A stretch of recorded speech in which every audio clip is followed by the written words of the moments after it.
হাই friends, মই ৰং চেনেলত সম্প্ৰচাৰিত হৈ থকা সূৰুযমুখী ধাৰাবাহিকখনৰ আজিৰ খণ্ডটো চাবলৈ বহুত বেছি ভাল লাগিব, কিয়নো আজিৰ খণ্ডটোত অনুস্মিতা মাকৰ পৰা ত্ৰিদীপৰ ঘৰৰ এড্ৰেছটো ল'ব আৰু অনুস্মিতাই পৰীক বিচাৰি যাব।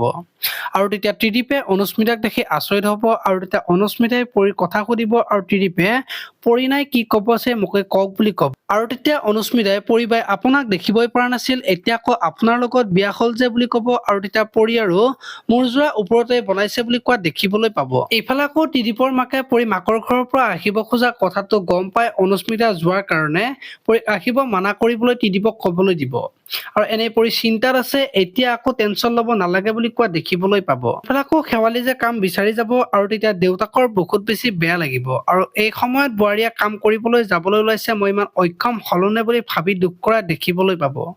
আপোনালোকে সূৰুযমুখী ধাৰাবাহিকখন চাই কেনেকুৱা পায় কমেন্ট কৰি জনাব আৰু যদি আপোনালোকে এতিয়ালৈকে চেনেলটো ছাবস্ক্ৰাইব কৰা নাই তেতিয়াহ'লে চেনেলটো ছাবস্ক্ৰাইব কৰি বেল আইকনটো প্ৰেছ কৰি দিব। ধন্যবাদ।